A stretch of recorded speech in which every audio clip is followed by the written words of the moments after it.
महिना झालाय तरी न्याय मिळत नाही. आज महिना झालाय संतोष देशमुखचं हत्याकांड होऊन, तरी आंधळे फरार आहे. बरं आंधळे फरार आहे पण सापडणाऱ्याला डोळे आहेत ना.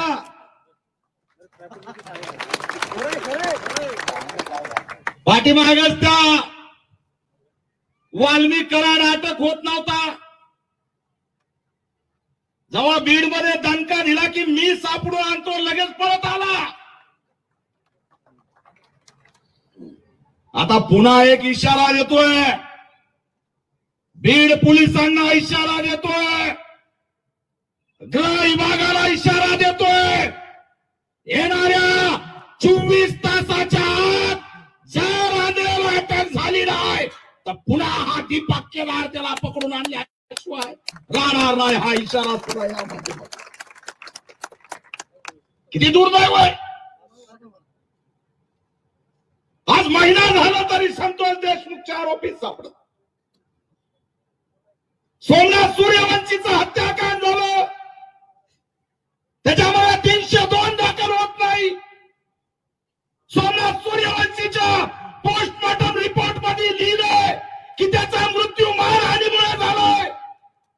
छत्रपती संभाजी नगरच्या हॉस्पिटलमध्ये, घाटी हॉस्पिटलमध्ये हा एकमेव दीपक केदार त्या हॉस्पिटलमध्ये गेल्यानंतर त्या सोमनाथ सूर्यवंशीची बॉडी मी फ्रीज मधून बाहेर काढली, तिला उलट पालट करून बघितलं, बेदम मारलं होतं.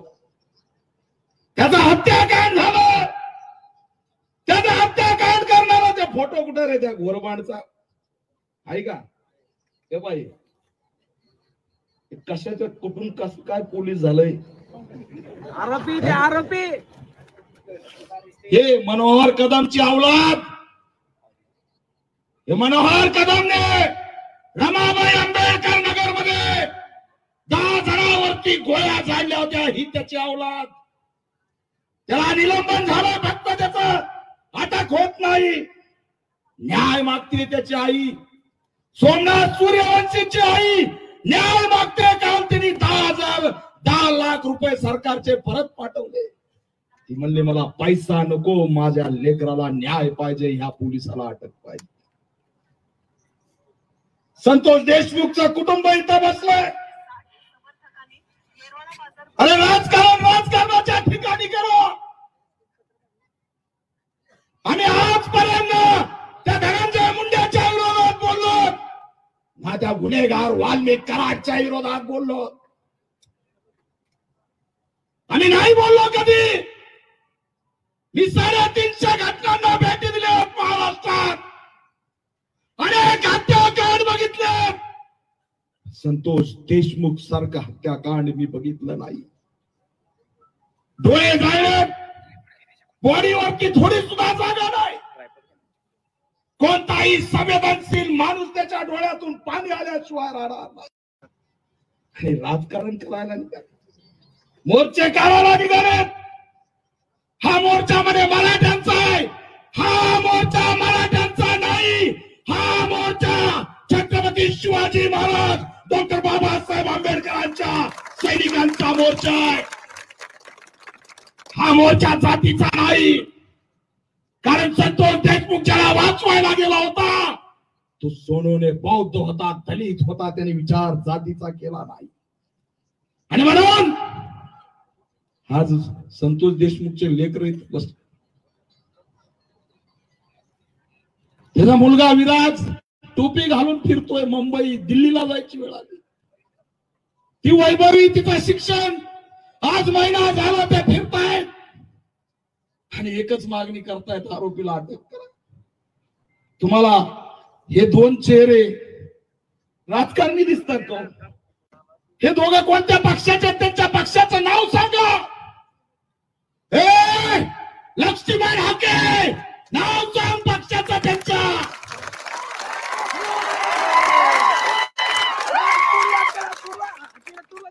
अरे लाज वाटली पाहिजे प्रति मोर्चा काढताना. हाके नाही, हा बिंडोके बिंडोके. सुपारी भेटली की वाजवली. पाकिट भेटते झालं पाकिट. अरे बरं झालं हे अमेरिकेत नाही, त्या डोनाल्ड ट्रम्पवर अन्याय झाला म्हणून तिथं मोर्चा काढला. याला फक्त सुपारी पाहिजे. निघले ना कोपर्डीचे मोर्चे निघले. एकाही दलित संघटनेने पक्षाने प्रति मोर्चा काढला नाही. एकाही दलित संघटनेने प्रति मोर्चा काढला नाही. अन्याय अन्याय. आणि तुम्ही प्रति मोर्चा काढता. म्हणे संतोष देशमुखला श्रद्धांजली वाहतोय. धनंजय देशमुखने बघा मीडियाला चांगलं उत्तर दिलं. कसला मोर्चा आहे म्हणलं तर म्हणे संतोष देशमुखला आम्ही श्रद्धांजली वाहतोय. अरे कुणाला उल्लू बनवता सुपारी बाजांनो. महिन्याभरानंतर तुम्हाला श्रद्धांजली आठवली का? 30 दिवसानंतर तुम्हाला श्रद्धांजली आठवली का? 30 दिवस तुम्ही कुठं होते? किती रुपयाची तुमची डील झाली आणि मग तुम्ही मैदानात आले? याचं उत्तर द्या. काल छत्रपती संभाजीनगरला मोर्चा काढला, खेळ संपला. आता जर मोर्चा काढला तर आडवा हा पॅन्थर आल्याशिवाय राहणार नाही, हा इशारा इथून देतोय. काय झालं तुमचे नाटक? काय झाले नाटक? या निरागस लेकरांसंबंधी तुम्ही राजकारण करताय. मानवता मेली का या महाराष्ट्रातून? अरे पुढे शाहू बाबासाहेब शिवाजी महाराजांचा हा महाराष्ट्र एवढा निर्दयी कसा झालाय? हे राजकारणी कुटुंब आहे का? हे धनंजय राव फिरताय, त्याचे लेकरं फिरताय, ते राजकारणी आहेत का? आणि तुम्ही राजकारण करायला निघाला. हे बिंडोके आणि तिकडे एक बसलाय तिसरा डोळा. एक डोळा अमेरिकेकडे, दुसरा डोळा भारताकडे. आणि तिथं बसून मुंबईला गप्पा आणतोय. काय नाव आहे त्याचं? अरे मला माहिती की त्याच्यावरती होता बघा एक पिक्चर लक्षाचा, कवट्या महाकाळ. लक्षाला कोण धरून आणि मीडियावाल्याला बोलतोय आणि मधीच काय होतंय काय की हो हो हो हो सरकार सरकार. अरे मरशीन तुटन काय? कुठाला फाटून जाईल. अण्णा मी बोललो तुम्हाला थोडा राग येईल, पण हे 2 अंडे जे आहेत ना आपल्या साहेबांनी पोचलेले आहेत.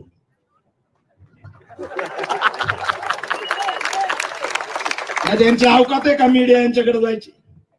आणि आधी पक्क्यादार वन फिरतो, याच्याकडे मीडिया नाही. आणि यांना शिव्या द्यायला मीडिया. साहेबाला सांगा अण्णा एका दिवसात यांची दुकानदारी बंद होती. यांच्याकडे कुणी जात नाही. तिथं बसून आपलं लय विद्वान झालोय, लय कायद्याच्या गप्पा, लय संविधानाच्या गप्पा. आणि संविधान वाचवण्यासाठी सोमनाथ सूर्यवंशी मेला, सोमनाथ सूर्यवंशी शहीद झाला. संविधान वाचवण्यासाठी 150 पोरांना बेदम मारला, या बहिणींना मारलं. सांगा गुणरत्न सदावर्ते तुम्ही परभणीला का गेले नाहीत? उत्तर द्या. का गेले नाही परभणीला? का ते तुमचे लेकरं नाहीत का? का तुमची बुद्धिमत्ता दलित अत्याचाराच्या विरोधात लढत नाही? नाही लढणार, कारण कोणी सांगितलं तर बोलायचं, कोणी सांगितलं तर बोलायचं. मी आता अण्णा बी रोज एक पिल्लू सोडते. आता काल मुन्नीच काढली. सारा महाराष्ट्र परेशान. आता मुन्नी कोण आहे?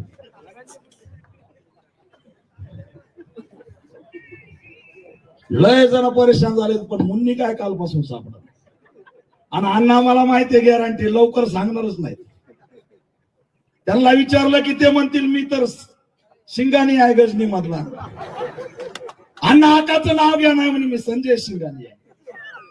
पण अण्णा तुम्ही गजनी मधला संजय शिंगाणे आहेत. आधी पक्केदार वाल्मिक कराडचं नाव घेणार हा पुष्पा आहे, पुष्पा झुकेगा नाही साला. आता मी बी पुष्पा होतो. त्यांनी मुन्नीचं नाव सांगावं फक्त कानात, मी बोलून दाखवतो. मी कुणाच्या बापाला घाबरत नाही. जर बहुजनांना वाचवण्यासाठी सोमनाथ सूर्यवंशी असेल, हा आमचा संतोष देशमुख असेल, आणि हा संतोष देशमुख अमोल मिटकरी कशासाठी करताय रे? हे असे आमदार विधान परिषदेव ज्याला समाजाची जाण नाही, भान नाही, काही नाही. ते वाचकन म्हणे अण्णाला सह आरोपी करा. पापट्या, अरे लढा आम्ही उभा करतोय, आम्ही लढतोय, आणि म्हणे अण्णाला सह आरोपी करा. मग आम्ही अमोल मिटकरींना विचारतोय की मिटकरी, सीआयडीने तुमच्या युती प्रदेश अध्यक्षाची त्या ठिकाणी चौकशी केली. जवळपास 100 राष्ट्रवादी काँग्रेसच्या पदाधिकाऱ्यांची चौकशी केली. मिटकरी आम्ही म्हणायचं का की अजितदादा पवारांना सह आरोपी करा? आम्ही म्हणणार नाही. आम्हाला कळतंय ना. अरे अमूल आहे का त्या दुधाच्या बॅगवरला अमूल आहे? एवढं दूध कुठं? त्या अन्नाची चौकशी, उद्या म्हणते दीपक केदारची चौकशी का? तर आम्ही संतोष देशमुख साठी लढतोय. पाठीमागं बीडला आलो, खुटी चॅटिंग आली. दीपक केदारला मी सगळं समजून सांगितलं. जितेंद्र आव्हाड मला म्हणते, बरं उभ्या आयुष्यात आम्ही कधी बोललो नाही. त्या चॅटवर मॅडम पुण्यात बस चॅटिंग टाकली. अरे कशाला खेळ करताय रे? तुमचा हा खेळ संतोष देशमुखच्या मुळावरती उठतोय, त्याच्या न्यायाच्या मुळावरती उठतोय. नका काढू प्रतिमोर्चे, नका वागू असं सैतानासारखं निर्दयी, असंवेदनशील नका वागू. एक न्याय मागतोय तर दुसरा आडवा येऊ नका. त्या न्यायात सामील व्हा. धनंजय मुंडे नेता संवेदनशील असावा. धनंजय मुंडे नेत्याला मानवता असावी.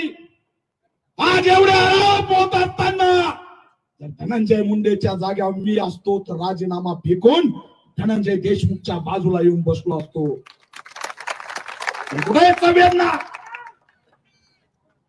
आणि म्हणून नैतिक जबाबदारी घेऊन राजीनामा दिला पाहिजे. आणि मी पुन्हा एकदा नाव घेतोय की हे सरकार जर कुणाच्या टेकूमुळे तुम्हाला ब्लॅकमेल करत असेल, देवेंद्र फडणवीस यांना मी या ठिकाणाहून आवाहन करतोय कळकळीचं, जर तुम्हाला टेकूमुळे जर कुणी ब्लॅकमेल करत असेल तर तुम्ही सुद्धा हे सरकार पाडून टाका. पण संतोष देशमुख आणि सोमनाथ सूर्यवंशीला न्याय द्या. न्यायाची लढाई थांबणार नाही. वैभवी विराजला न्याय दिल्याशिवाय आम्ही शांत बसणार नाही. आज या मोर्चात भीमाचे लेकर आले, शिवमाचे लेकर आले, आणि हे ऐक्य आता महाराष्ट्रामध्ये वाढत जाऊन सामाजिक सलोख्याचं वातावरण झाल्याशिवाय राहणार नाही. आमच्या मनोज दादाचं तर कोण कधी वजन निघून गेलंय. ते म्हणे 35 किलो आहे. अरे त्या बिंडोकेला सांगा. होय, आमच्या मनोज दादाचं वजन 35 किलो आहे.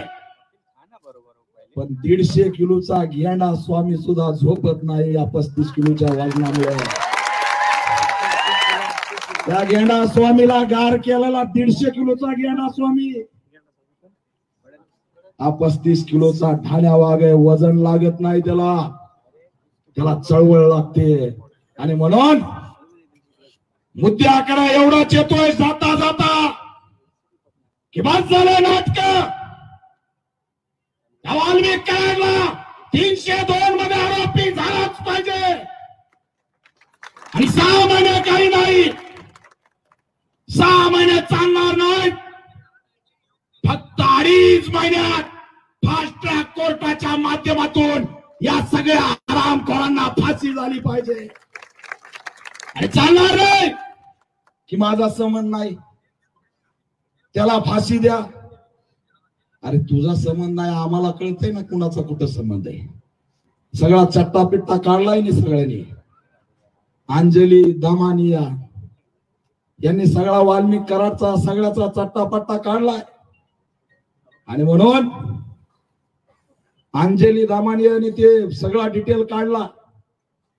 ते मला एक सुचलं, सगळा चट्टापट्टा काढला अंजली दामानिया आणि ताब्यात घेताच गडी म्हणला मला झालाय स्लीप एपोनिया.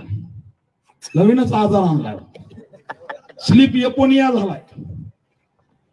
अरे याला धरा, याचा स्लीप एपोनिया फिपोनिया काय नाही, याला मोकानिया लावा आणि सेंट्रलच्या हर्सूलच्या जेलमध्ये 10 वर्षे झोपोनिया करायचा. अशाचा एपोनिया आला रे. हे एपोनिया फिपोनिया काय नाही. माझ्या मीडियाच्या बांधवाला सांगतो, हे चिल्लर गुन्हेगाराच्या बद्दल एवढं काही डिटेल लावू नका. काय वाचलो आम्ही, पहिल्या दिवशी त्यांनी काय खाल्लं, ते कुठं झोपले, पुन्हा पनगोनिया आला 5 पनगोनिया, त्याचं काय झालं, कसे झोपले कसे उठले. अरे चिल्लर गुन्हेगार आणि मीडियावाले म्हणते कसा झोपला आणि कसा उठला. अरे ते काय संजय दत्त सलमान खान आहे की काय, सेलिब्रिटी करू नका. आणि म्हणून आमचा मुद्दा एवढाच आहे की सगळ्या घटनेतले मास्टर माइंड अटक झाले पाहिजेत. त्या विमान धडकलं होतं वर्ल्ड ट्रेड सेंटरला, आपल्याला माहितीये का, 2 विमान धडकले होते त्या टावरला. धडकले होते की नव्हते, त्याच्यात लादेन बसला होता का. मग या घटनेतला ओसामा बिन लादेन पकडला पाहिजे, ही सुद्धा आम्ही या ठिकाणी मागणी करतो. अरे दलित एक नेता होता, रिपब्लिकन नेता, अण्णाला सुद्धा माहित आहे, बीडच्या सगळ्या चळवळीला माहित आहे. रिपब्लिकन नेता होता, दलित नेता होता, खंडणीचा गुन्हा होता. त्यांचा 2004 ला एन्काउंटर करण्यात आलं. त्याचं नाव होतं श्यामभाऊ आठवले. खंडणीच्या याच्यामध्ये तुम्ही त्यांचं एन्काउंटर केलं. इथं सुद्धा खंडणीच होती ना. मग इथं व्हीआयपी ट्रीटमेंट कशासाठी, तुम्हाला कायद्याने काय शिक्षा द्यायची ते द्या. पण त्या ठिकाणी बीड मध्ये जो सुरू असलेला दहशत आहे ती बंद झाली पाहिजे. आणि म्हणून जाता जाता मित्रांनो आव्हान करतोय की उद्या काही होत जाईल, खासदार आमदार मंत्री अमुक नमुक, पण शपथ घ्या या पैठणच्या नगरीमध्ये की संतोष देशमुख सोमनाथ सूर्यवंशीला न्याय भेटल्याशिवाय शांत बसायचं नाही, फाशी झाल्याशिवाय शांत बसायचं नाही, फाशी झाल्याशिवाय शांत बसायचं नाही. हा लढा उभा करायचा. हे बाबासाहेबांच्या लेकरं संतोष देशमुखला न्याय दिल्याशिवाय शांत बसणार नाही. सोमनाथ सूर्यवंशीचं जे हत्याकांड झालंय, तो अशोक घोरबाड सुद्धा 302 मध्ये अटक झाल्याशिवाय शांत बसायचं नाही, एवढंच असणारं आव्हान करतो. आणि या प्रति मोर्चावाल्यांना पुन्हा आव्हान करतोय की आता मोर्चे काढू नका. तुम्हाला सुद्धा लेकरं आहेत, तुम्हाला सुद्धा मुली आहेत, या लेकराच्या बाजूला असा. तर ते मनोज दादा जरांगे, सुरेश दस अण्णा गेले ना परभणीला, त्या आईला आमच्या भेटून आले, रडती तिच्या गळ्यात पडून आले, तिचा वेदना ऐकून आले. लक्ष्मण हाके, गुणरत्न सदावर्ते तुम्ही तिथं गेले नाही. अरे मानवता, मानवतेला मरू देऊ नका. आणि या विराज वैभवीला राजकारणाचा या ठिकाणी हत्यार बनू नका, एवढंच आवाहन करतो आणि थांबतो. जय भीम. धन्यवाद दीपक भाई केदार. निश्चितच हा आक्रोश मोर्चा आज जरी या ठिकाणी असला तर एक नवीन यलगाराची सुरुवात आहे. आणि येणाऱ्या काळामध्ये जे आरोपी आहेत त्यांना निश्चितपणे सजा होईपर्यंत ही सर्वसामान्य जनता शांत बसणार नाही. आणि हा जो आक्रोश मोर्चा आहे, या आक्रोश मोर्चाला ज्यांनी आवाहन केलं, ज्यांच्या वडिलांवरती एवढं काही घडलं, ज्यांची निर्गुण हत्या झाली त्या संतोष अण्णा देशमुख यांच्या कन्या वैभवी संतोष देशमुख यांना मी विनंती करतो की आपण या ठिकाणी आपलं मनोगत व्यक्त करावं.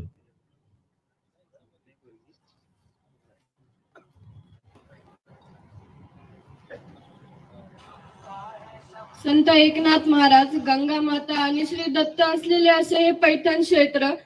याच पैठणला आपण दुसरी काशी म्हणून ओळखतो. याच पवित्र स्थानावरून मी तुमच्या पुढे म्हणजे माझ्या वडिलांवर जो अन्याय झालाय त्याविरुद्ध जो न्याय आहे त्या न्याय मागतीये. आणि मानवतेच्या नात्याने तुम्ही सर्व आज एक आलात, न्यायाची भूमिका घेतली, आमच्या पाठीमागे आहात, आमच्या कुटुंबासोबत आहात. तसेच तुम्ही कायम आमच्या सोबत राहा. आणि मगाशी त्या काकांनी म्हणले की जे ही गुन्हेगारी वाढते, मला असं वाटतं की आपण स्वातंत्र्य असताना न्याय हा आपणच का मागायचा आणि आपण स्वातंत्र्य असताना न्याय हा आपण का मागायचा. संविधान लिहिले आंबेडकरांनी आणि शिवाजी महाराजांनी, संतांनी जे आपल्याला थोर विचार दिलेत त्या जर विचारांवर आज आपण चाललो असतो तरी गुंडेगिरी वाढलीच नसती. आज माझ्या वडिलांची हत्या झाली, त्याच्या अगोदर अनेकांचे बळी गेलेत. तर ते अन्यायाविरुद्ध न्याय उठू शकले नाहीत, आवाज उठू शकले नाहीत. त्यांना तसेच माझ्या वडिलांना आणि आपल्या सर्वांना हा अन्याय दूर करून न्यायाकडे जायचंय. त्यासाठी मला तुमची तसेच सर्वांची गरज आहे. तुम्ही असेच आमच्या पाठीमागे राहा. आणि त्या फोटोमध्ये माझे वडील जसे हसतात ना, त्यांचं ते हसणं आणि त्यांचं ते बोलणं मी आज पण तुमच्यामध्ये बघते. आणि मला तुमच्या सर्वांची गरज आहे. आज माझ्या एकटाच्या माझ्या पाठीमागे नाहीये तर आज लाखो जण माझ्या पाठीमागे आहेत. मला तुमची अशीच साथ हवी आहे. माझ्या वडिलांचं जे बलिदान आहे ते आपल्याला व्यर्थ नाही जाऊ द्यायचं. त्यासाठी न्याय मिळवायचा, त्यासाठी मला तुमची खूप गरज आहे. आणि तुम्ही असेच आमच्या पाठीमागे राहा.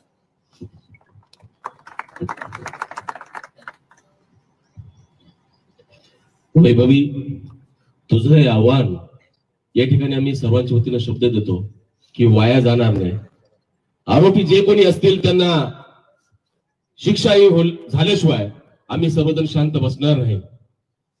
यानंतर हा जो काही प्रकार घडला या बीडच्या अंधारावरती न्यायाचा प्रकाश टाकणारे क्रांतीसूर्य आमदार सुरेश अण्णा धस यांना मी विनंती करतो की आपण या ठिकाणी आपला विचार मांडावे.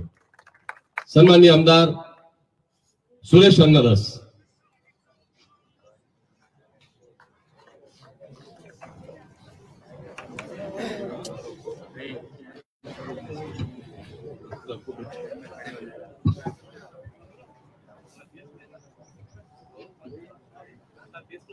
अच्छा,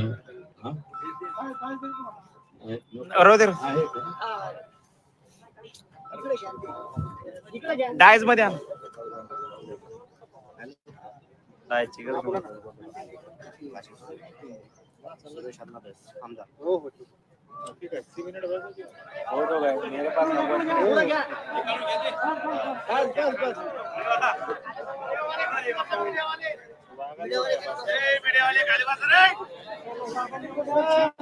थोडं 2 इंच मागे घेता का डायस.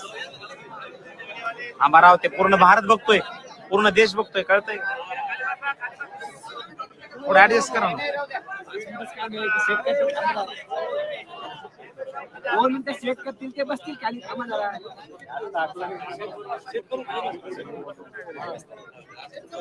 हॅलो,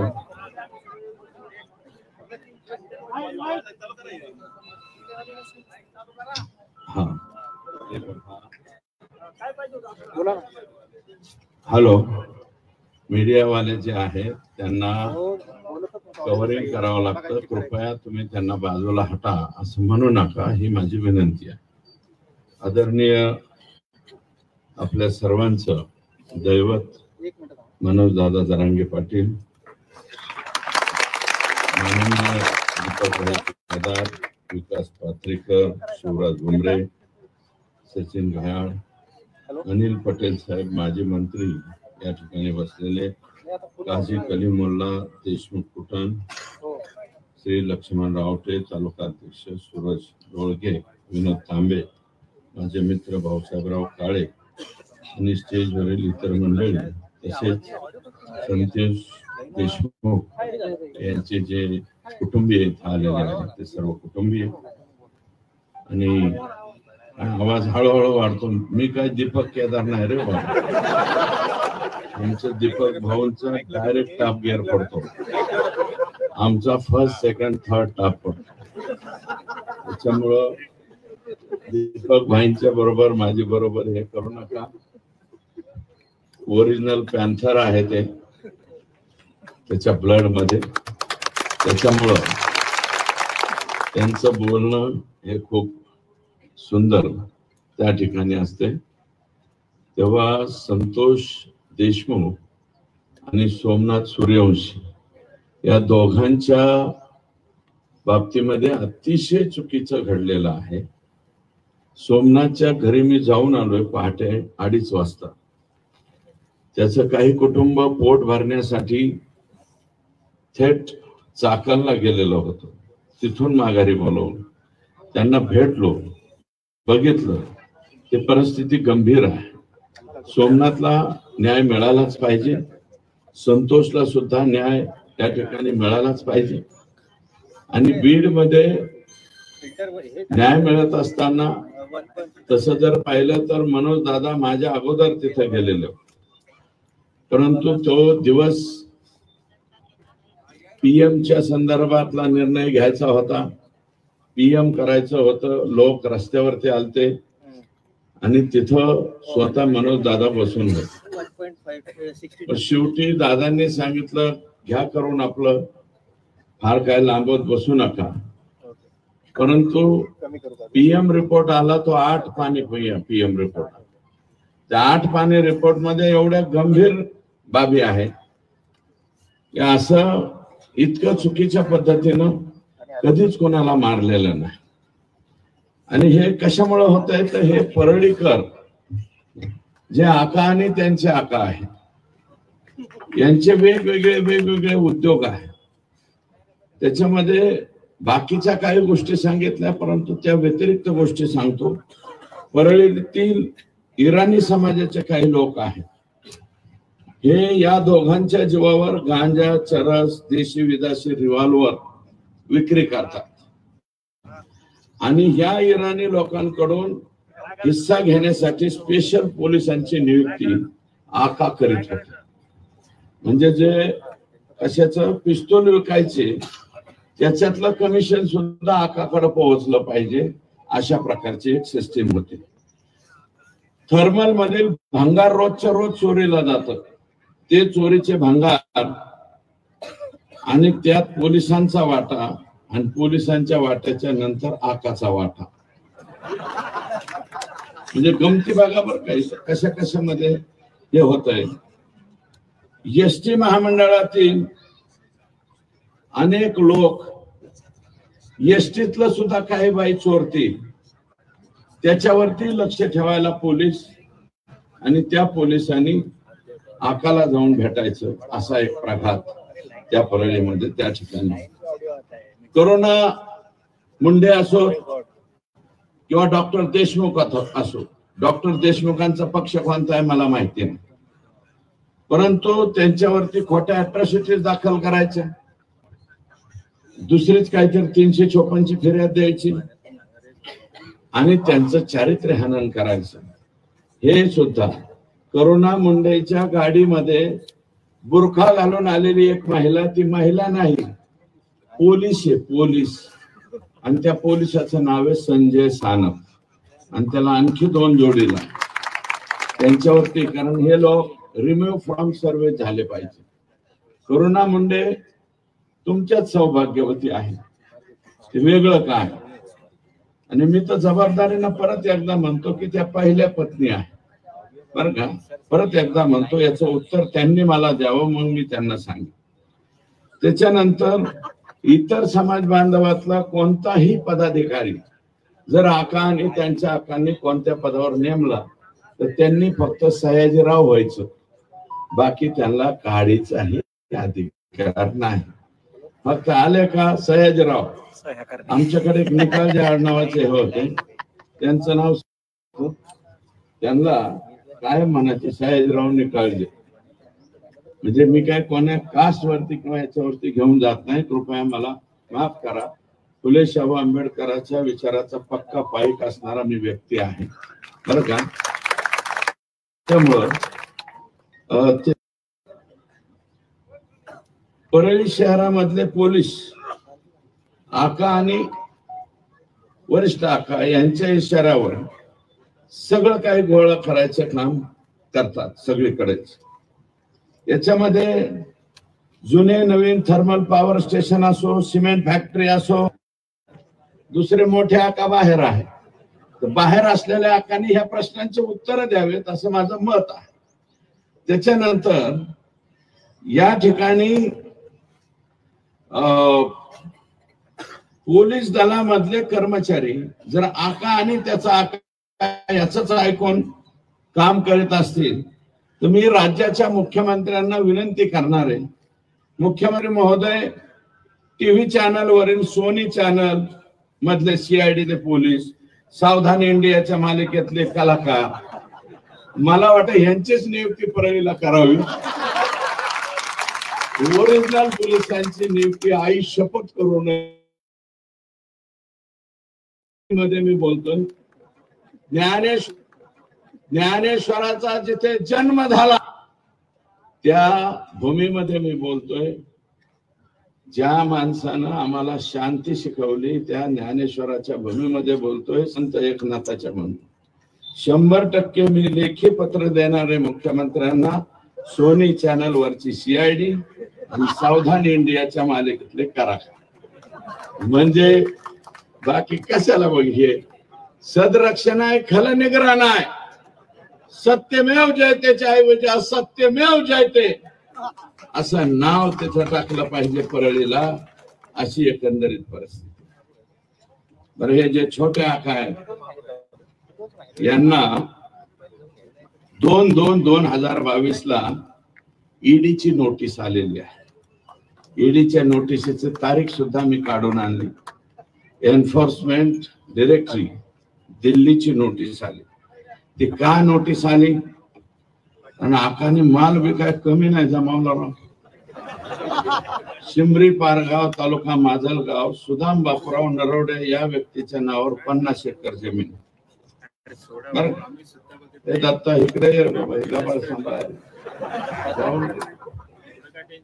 मौजे सेंद्रा केंद्री तालुका बार्शी ज्योती मंगल जाधव यांच्या नावावर जवळपास 50 एकर जमीन आहे तिथं सेंद्री बार्शी तालुक्यामध्ये. शिमरी पारगाव मनीषा सुदाम नरोडे परत 10-12 एकर जमीन आहे. शिमरी पारगाव तालुका माजलगाव योगेश सुदाम काकडे हे यांचे वॉचमन का काहीतरी आहे, यांच्या नावावर 15 ते 20 एकर जमीन आहे. ज्योती मंगल जाधव दिघोळला 10 का 15 एकर जमीन आहे. तर 7 दुने 14 15 एकर जमीन. खातेदार ज्योती मंगल जाधव दिघोळ तालुका जामखेड. अशा पद्धतीच्या. दुसरं असले सुशील पाटील बिल्डर आहे आणि वैशाली हॉटेल आहे ना पुण्याला गेल्यावर आपलं आकानी बुक केले 7. एका शॉपची किंमत आहे 5 कोटी रुपये. एका शॉपची किंमत आहे 5 कोटी रुपये. आणि त्या शॉपचे नंबर सुद्धा मी आणले. 601, 602, 603, 604, 605, 606, 607 आणि 608 आहे विष्णू चाटे ची बहीण सोनवणे यांच्या नावावर. विष्णू चाटे यांचे मावस भाऊ या खटल्यातले संतोष देशमुखला मारणाऱ्या मधल्या आरोपीमधला एक आरोपी कोण? विष्णू चाटे. आणि आकांचं दुसरी पत्नी ह्या ज्या जाधव आहेत ना त्या त्यांच्या दुसऱ्या पत्नी आहेत, त्यांच्या नावावर 3 शॉप आहे आणि वाल्मिक आका यांच्या नावावर 4. म्हणजे 5 कोटीला म्हणल्यावर एक किती झाले? 7-5 35 कोटी. आणि विष्णू चाट्याचा एक 40 कोटी. 40 कोटीचे त्यांचे फ्लॅट. एक शॉपची किंमत 5 कोटी रुपये. आणि याच्यानंतर आकानी त्या बिल्डरला रात्री जाऊन त्या बिल्डरची माहिती पण घेऊन आलो. बोले हे बिल्डर और क्या क्या दिया है हमारे आका को? तो बोले जरा ठहरो बताते। बोले हमको चाय तो पिलाओ। तो बोले पिलाते। मतलब हम शाम को चाय पीते तो चाय पिलाओ, दुसरा काही मत पिलाओ। त्यांना विचारलं तेव्हा तो म्हणला टोटल टेरेस मागितलं होतं आकानी, वरच संध्याकाळी चालणारं हॉटेल टेरेस 35 कोटी रुपये। तरी आमचा आका म्हणला होता 35 देतो, देऊन टाक। पण तो छाजेड आणि पाटील म्हणले आम्हाला नाही द्यायचं, म्हणून वाचलं, आकाच्या तावडीतून वाचलं।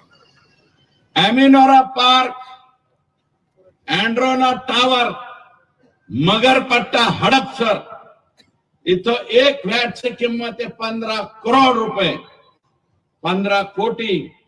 आणि 15 कोटी रुपयाचे त्यांनी टोटल फ्लॉवरच घेतला, म्हणजे फ्लॉवर एकच फ्लोअर घेतला अख्खा। आणि तो फ्लोअर कोणाच्या नावावर आहे? वाल्मिक अण्णाच्या ड्रायव्हरच्या नावावर। ड्रायव्हर आणि ड्रायव्हर कडून भाड्याने राहायचे अग्रीमेंट सुद्धा करून घेतले आणि त्याची किंमत होती 75 कोटी रुपये। म्हणजे ह्या 2 चौकशातच वाल्मिक अण्णा 100 कोटीच्या पुढे गेले, म्हणजे ईडीच्या दरबारात गेले। ईडीच्या दरबारात 100 कोटीच्या पुढे गेलं की लगेच माणूस जात, अशी एकंदरीत माहिती ही माझ्याकडे आलेली। सुदर्शन घुले आणि ही मंडळी नको हा हे गोरख दळवी आणि लप्पा दळवी मावळ प्रांतामध्ये, जसं छत्रपती शिवाजी महाराजांनी सगळ्या प्रांतामध्ये आपले माणसं ठेवले होते, मावळ प्रांतामध्ये या आकांनी गोरख दळवी आणि लप्पा दळवी हे बापलेख ठेवलेले। कुठं काही ऐकायला सापडलं की येऊन द्याच म्हणते, शिल्लक ठेवायचं नाही। म्हणजे एखाद्या वेळेस अंबानींना सुद्धा मागे टाकतात का काय, अशी कधी कधी माझ्या मनात। कृष्णा शेंडगे, हरिभाऊ इंगळे, सुदर्शन घुले, सोमा घुले, चंद्रकांत ज्ञानेश्वर घुले, ट्रॅक्टर चोरी करणारी टोळी, ट्रॅक्टर चोरी करणारी, याला संपूर्ण साथ। ट्रैक्टर चोरी करो, चंदन चोरी करो, किसको भी बदड़ो, किसको भी मारो, आका तुम्हारे साथ।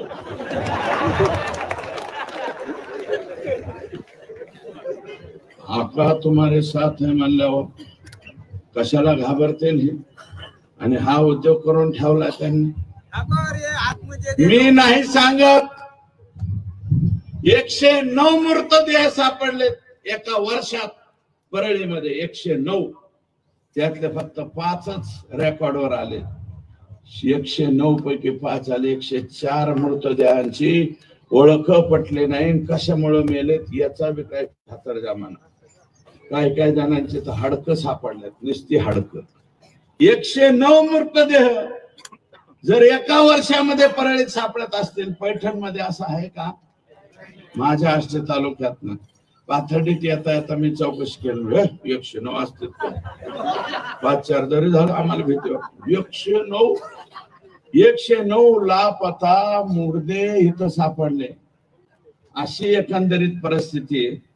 मग का हिंमत होणार नाही संतोष देशमुखच्या अंगावर जायची? गेले कुणासाठी गेले? हे खंडणी वसूल करायला गेले। त्याच्यामुळे आका हा 100% 302चा आरोपी आहे। आणि ह्या मधल्या कालावधीत आका आणि आक्याचा जर फोन झाला असेल तर आकाचा आका सुद्धा ओ भी लाइन में खड़ा रह सकता,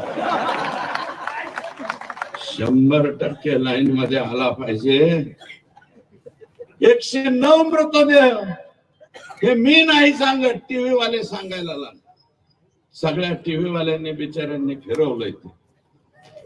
जरीन खान पट्टेवाला हे तुमच्या संभाजीनगर मधला मुस्लिम बांधव, जरीन खान पट्टेवाला, गाव बिव शोधा तुम्ही, त्याला परळीच्या पोलीस स्टेशनला नेलं, मारलं, त्याच्यातच मेलं. मरने के बाद म्हणले क्या करणे का, तुमच्या संभाजीनगर मधल्या त्याच्या कुटुंबाच्या घरी गेले, 40 लाख रुपये दिले, मिटून घ्या म्हणले. 40 लाखात माणूस विकता का? संभाजीनगर वाले, औरंगाबाद वाले 40 लाखात माणूस विकता. एक काम करा, ज्याला कोणाला मरायचं आहे 40-50 लाख, परळीच्या पोलीस स्टेशनला जा, बधाडून घ्या, आपलंच मागचं पुढचं सगळं आणून घ्या आणि तुम्हाला 40 लाख कुटुंबियाला पोहोचणार. जर असा कोणता विचार करणारा पाठ्य असेल तर दादांचं बोलणं झाल्याच्या नंतर मला येऊन भेटा, मी त्याची सोय करून घेतो. जरीन खान पट्टेवाला या व्यक्तीची पोलीस स्टेशन मध्ये गेल्यानंतर, पोलीस स्टेशन मध्ये मारल्याच्या नंतर हत्या झाली, 40 लाखात प्रकरण मिटवलंय. एकदा हा आका 302 मध्ये जाऊ द्या, आकाचं काहीतरी होऊ द्या, मग बघा लोक कसे पुढे येते, दाना दाना दाना दाना. अरे संतोष देशमुखने तुमचं काहीच बिघडवलं नव्हतं रे, फक्त एक दलिताचं पोरग त्याच्या तोंडात मारली म्हणून, माझ्या गावातल्या दलिताच्या लेकराच्या तोंडात का मारली म्हणून आडवं होऊन त्यांनी एक तोंडात मारली होती रे. तुम्ही दुसऱ्या दिवशी केजाला बोलून त्याच्या 100 तोंडात हाणायला पाहिजे होता, 100 तोंडाच्या हाणून सोडून द्यायला पाहिजे होता. आमचा सरपंच गप्प बसला असता. पण तुम्ही ज्या पद्धतीने मारला, ज्या निर्घुणतेने मारला, याच्यात तुम्हाला माफी नाही. करता आली तर सगळ्यांना माझी विनंती, ह्या कुटुंबाला तुम्हाला काय जे पैठणचे जे कोणी प्रमुख मंडळी असेल त्यांच्या वतीनं काय करता येईल ती मदत करा. सोमनाथला सुद्धा करा. सोमनाथ सुद्धा 3ऱ्या वर्षामध्ये शिकणारं लेकरं होतं, त्यालाही मदत करा. अरे शेवटी आपण एक, कुणी उठतं म्हणतं हे समाजाचा मोर्चा, ते समाज, अरे समाजाचे वगैरे मोर्चे नाही, हे सगळ्या समाजाचे मोर्चे आहेत, इथे सगळे समाजाचे माणसं बसले. म्हणून मला मुद्दे भटकायसाठी, मनोज दादा या मुद्द्यावरून मुद्दे भटकावण्यासाठी कधी कलाकार आणले जातात. मध्येच मी नाही बोलणार, परंतु दीपक भाऊ केदार बोलले. असे काही लोक ज्यांच्या प्रिपेअर कार्ड मधलं चार्जिंग संपलं की लगेच चार्जिंग केलं की कोणीकडे बोलायला सुरू करते. असे प्रिपेअर कार्ड रिचार्ज पुढे ते काहीही बोलते. आमच्याकडे फार माहिती. डेला रिसॉर्ट परळीच्या लोकप्रतिनिधींनी 3दा केलाय, तरी सुद्धा तो मात्र जेलमध्ये 5 वर्ष, आणि आमचा लोकप्रतिनिधी मोकळा सुटतो. मला त्याच्यावरती बोलायचं नाही, परंतु हे आका इतने करोड लेके तू जाएगा कहा. मी मुकेश से गाणं ऐकलं होतं, जीना यहाँ मरना यहाँ, इसके सिवा जाना. कल खेल में हम हो न हो, गर्दिश में तारे रहेंगे सदा. असं काहीतरी गाणं. ते लड़कपन खेले में खोया, जवानी नींद भर सोया. शहीद का माल कमून काय करायचे. खुदा के पास तो ऐसा जाने का है 3.5 फूट में. 3.5 फुटाच्या पेक्षा लय पैशावाला आहे म्हणून 50 फुटाचा मड रचलेलं बघितलंय का कोणी? नाही ना. अरे 5,000 कोटीची प्रॉपर्टी असणाऱ्याला सुद्धा 3.5 फुटातच जावं लागतंय.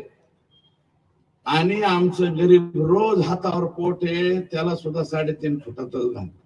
आका तुला एवढं कमवायची गरज काय होती रे? आणि एवढं करून आमचं लेकरू मारलं का तू? कशासाठी मारलं? ज्या पद्धतीने मारलं, व्हिडिओ शूटिंग काढली, पाणी मागितलं तर दुसरंच काहीतरी तोंडात टाकलंय. हे इतकं बेकार पद्धतीने तुम्ही मारलंय. तितक्याच बेकार पद्धतीने जल्लाद ज्यावेळेस तुम्हाला फाशी देईल त्यावेळेसचा तुमचा चेहरा आम्हाला बघायचा, हे नम्रपणे या ठिकाणी सांगतो. आम्हाला चेहरा बघायचा आहे तुमचा फाशी गेलेल्याचा. आणि प्रति मोर्चा काढणाऱ्यांनो, कशाचा मोर्चा काढताय याचा तरी भान ठेवा रे. कशासाठी मोर्चा काढताय, कोणासाठी मोर्चा काढताय, कोणासाठी निवेदन देताय याचं भान ठेवा. कदाचित उद्या तुमच्यावर ही पाळी आल्यावर दुसरं काय म्हणन त्याचं काय. आणि अरे बाजू घ्यायची, मोर्चा काढा, तुमच्या नेत्याबद्दल बोला. पण संतोष देशमुखच्या पत्नीच्या डोळ्यातले अश्रू तुम्हाला का दिसत नाही? संतोषच्या मुलीच्या डोळ्यातले अश्रू तुम्हाला का दिसत नाहीत? त्याच्या भावाच्या डोळ्यातले अश्रू तुम्हाला का दिसत नाहीत? त्याच्या मुलाच्या डोळ्यातले पाणी का दिसत नाही? त्याच्या भाऊजीच्या डोळ्यातलं पाणी का दिसत नाही? म्हणून माझी विनंती की जनतेमध्ये आज जो हा राग आहे, रोष आहे, हा राग आणि रोष जोपर्यंत द्रौपदी मुर्मू मॅडम यांची दयेची याचिका फेटाळून लावत नाहीत तोपर्यंत हा जोश आणि जोर तुमच्या माझ्या सर्वात राहावा, टिकावा, अशा प्रकारची विनम्र विनंती या ठिकाणी करतो आणि आपली सर्वांची रजा घेतो. जय हिंद, जय महाराष्ट्र. धन्यवाद अण्णा. निश्चितच हा राग, हा रोष न्याय मिळेपर्यंत आपण सर्वजण शांत बसणार नाही. आणि यानंतर सर्वसामान्य समाजासाठी न्याय मिळवून देण्यासाठी ज्यांनी संघर्ष केला, जिवंत माणसांना न्याय मिळवून देण्याचं काम करण्यासाठी ज्यांनी संघर्ष केला, आज त्यांच्यावरती जबाबदारी आली आहे की जे मृत्यू पावले त्यांच्यासाठी देखील न्याय त्यांच्या माध्यमातून मिळवून द्यावा, यासाठी त्यांना या मंचावरती यावं लागतंय. असे सर्वांचे आदरणीय संघर्ष योद्धा मनोज दादा जरांगे पाटील. संतोष भैया देशमुख यांना विनम्र अभिवादन करतो. आपल्या सगळ्यांना फक्त एकच विनंती, आपण लय वेळचं उन्हात करताय त्याच्यामुळे जास्त आता तुमचा वेळ घेणार नाही, पण एक विनंती अशी करतो, या संतोष भैयाच्या लेकीनं आपल्याला हात दिला, त्या लेकीला तिचं शेवटची इच्छा की माझ्या बापाला न्याय मिळाला पाहिजे. न्याय मिळवून देण्यासाठी एकाही बांधवानं मागं हटायचं नाही. काल त्यांची आणि मुख्यमंत्र्यांची भेट झाली. मुख्यमंत्र्यांनी त्यांना शब्द दिलाय की एकालाही याच्यातल्या सुटू देणार नाही. जेवढी साखळी आहे ती सगळी साखळी पकडली जाईल. या शब्दाला मुख्यमंत्र्यांनी शेवटपर्यंत खरं भरावं. याच्यातला आणि सोमनाथ सूर्यवंशीच्या हत्येमधला एकही आरोपी सुटला तर मात्र अण्णा सरकारची गाठ आमच्याशी आहे. आपण मात्र शब्द दिलेला आहे कुटुंबाला, जीवा जीव असेपर्यंत हा समाज तुमच्या पाठीशी राहील. आणि धनंजय भैया तुम्हाला जाहीरपणानं पुन्हा एकदा सांगतो, वैष्णवी काही समोर संतोष भैयाला न्याय मिळेपर्यंत या राज्यातला एकही माणूस एक इंच सुद्धा माग हटणार. मला फक्त एकच मुद्दा आता क्लिअर करायचा आहे. ह्या धनंजय मुंडेने जे प्रयोग सुरू केलेत, या धनंजय मुंडेने जे षडयंत्र सुरू केलेत आणि ते जो लोकांना सांगतोय आता रास्ता रोको करा, मोर्चे काढा, आंदोलन करा, हे धनंजय मुंडेचं काम आहे, दुसरं कोणाचं नाही. धनंजय मुंडे तुमच्या लक्षात येत नाही, तुम्ही जास्त खोलात चाललाय. ही जर रूढ तुम्ही अशी पाडली, संतोष भैयाच्या पाठीशी उभारणार, आता आरोपीच्या पाठीशी उभारायचं काम तुमच्या लाभार्थी टोळीकडून जर तुम्ही सुरू केलं आणि याच्यानंतर जर तुमच्या घरातलं कोणी मेलं तर मराठ्यांनी सुद्धा असेच मोर्चे काढायचे का? हा महाराष्ट्र धनंजय मुंडे नेमका कोणत्या बाजूला घेऊन चाललाय? आपण मंत्री पदावरती आहे, संविधानाची शपथ घेतलेल्या राज्याचा प्रमुख व्यक्ती म्हणून आपण काम करता आणि तुमच्या लाभार्थ्या गुंड टोळीला तुम्ही राज्यात आंदोलन करायला लावता आणि आरोपीला साथ देता, ही चाललेली दिशा धनंजय मुंडेची चांगली नाही. जर राज्यात रूढ पडली, कोणाचा माणूस मेला किंवा मारला तर आरोपीला साथ द्यायची, तर सगळ्या जाती धर्माचे लोक इथून पुढे तसंच करायला सुरुवात करतील. माणूस मेला किंवा मारला की ती जात त्या आरोपीच्याच बाजूने उभा राहणार. आणि या राज्यातलं आणि देशातलं पहिलं उदाहरण आहे की धनंजय मुंडे या गोष्टी त्या गुंड टोळीच्या जीवावरती घडून आणायला लागला. मी काय बोललो त्या दिवशी परभणीला, अण्णा फोन चालू आहे का? मी बोललो धनंजय देशमुखांना, त्या धनंजय मुंड्याच्या लोकांना धमकी दिली. या राज्यातले लोक म्हणतात जर संतोष देशमुखांच्या वेळेस त्याच वेळेस अॅट्रॉसिटी ऍक्ट दाखल झाला असता तर आपल्या संतोष देशमुखांचा खून झाला नसता. जर तो गुन्हा दाखल करून घेतला असता तर संतोष भैया देशमुखांचा खून झाला नसता. तसंच पुढे आम्ही सुद्धा डोक्यात आणलं, जर पोलीस स्टेशन मध्ये आली रावी धनंजय देशमुखांना त्या धनंजय मुंड्याचे लोक धमकी द्यायला लागले आणि आपण जर बोललो नाही तर तसा जर हा खून झाला तर जनतेने सावध व्हायला पाहिजे होतं. तुम्ही धनंजय देशमुखांना धमकी देता, गुंडाला बोलायचं नाही, गुंडाला बोलायचं नाही. काय चूक केली? वंजाऱ्याला धमकी दिली का? कुठल्या धनगराला, दलित मुस्लिमाला, मायक्रो ओबीसीला? अरे धनंजय मुंडे आमच्या रक्तात नाही येते,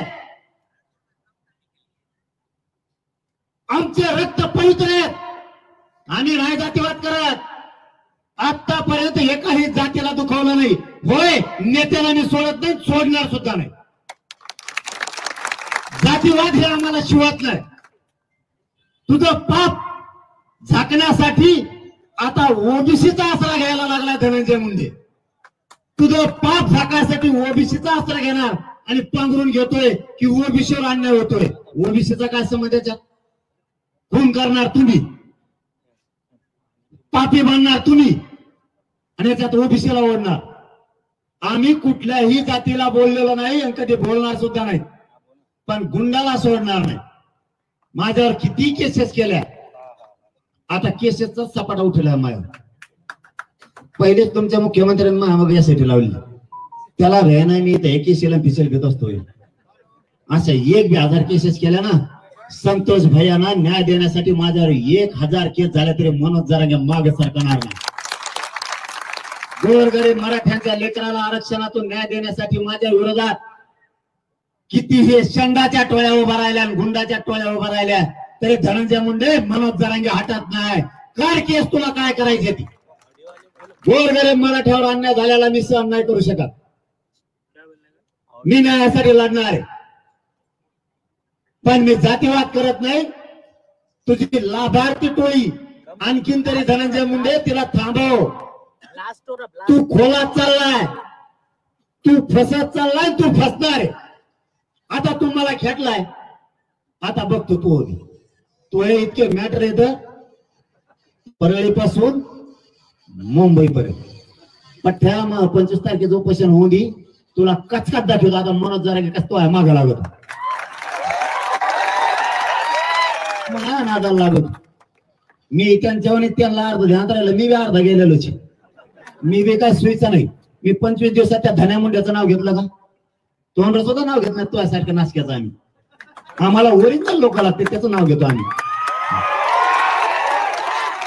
कसल्या माजुट्याचं नाव नाही घेत आम्ही. आणि तुम्हाला वाटतं तुम्ही लाड मोठे, अरे मराठी लाड मोठेतले जायलेत मग मागं लागल्यावर तो काय कोणत्या झाड का पाला आहे. पण आम्हाला हे राज्य शांत ठेवायचं, इथं कायदा सुव्यवस्था बिघडू द्यायची नाही.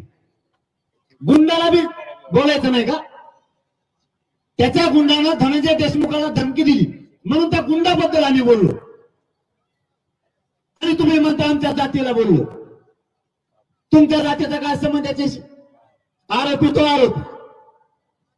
मी एकदा उपोषण 25 तारखेचं संपलं, माझ्याकडे जे गाबाळ येईल, मी बी तुमच्यासारखा एक माणूस सांभाळत होतो गाबाळ. आता तुमच्याकडे एक माणूस गाबाळ सांभाळायला पट्ट्याकडे लय मोठा आणून द्यायला लागले. इंग्लिश सोडून देतो, मराठी धरतो. याचा भुक्ता थोडा येतो मी. आता तो नादी लागलाच ना, मग त्याचं थोपडं नाव घेतलं नाही राव मी.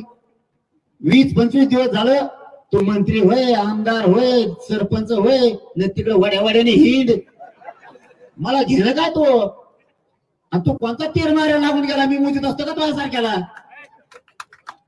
तो कोण तीर मारायला लागून गेला? तो नावच घेतलं नाही तरी म्हणतोय ते कसली बदली उठीत किरण लागलेली शिळीचे शेपट ते बोलते असा करतो तसा करतो. अरे मी किती किलोचा आहे त्यांना विचार. कसा फेसबुक पाडा होता त्यांचा दोन्ही हाताने पुसत होती. इतका जिप्पा बाहेर पाडल्या होत्या. काय सांगतो, काय बोलावं? आम्ही तुमच्या जातीविषयी आदर सन्मान करतो आणि तुम्ही विकत भांडणं घेता. काही कारण नसताना धनंजय देशमुखांनी त्या धमकीचं नारी रावीचं कळलं माहिती तळपायच्या आगमस्तकात गेली. 25 ते 26 दिवसानंतरच मी नाव घेतो. तोपर्यंत नाही तरी वरचर उठीत होईल. 10 पाटोळी धरून आणतो. ते लाभार्थी कुणाचा विमा खाल्ला असन, अहो काही कागद आणला का त्याचा? 25च्या नंतर तवर त्यांच्याकडे. या धनंजय मुंडेंनी टोळ्या सुरू केल्यात. लाभार्थी पीक विमा खाणाऱ्या, राख खाणाऱ्या, गावऱ्या खाणाऱ्या, डोंगर खातेत, दगड खातेत, गोटे खातेत, संडास बाथरूम खाल्ले का गाणू, या सगळ्या टोळ्या आणल्या भंगार.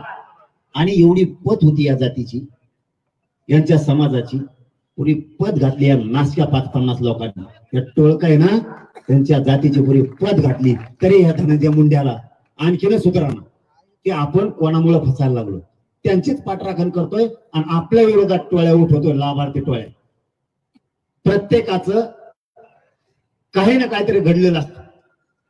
आता तू आम्हाला खेटलाय, माझ्यावर गुन्हे दाखल करायला लावतो. देशमुखांच्या त्या धनंजय भैयाच्या पाठीमाग तुझ्या गुंड लावतो. बघू 25च्या नंतर. तू कुठं जात नाही, मी बी कुठं जात नाही. आणि बेत पीत नसतो मी धनंजय मुंडे.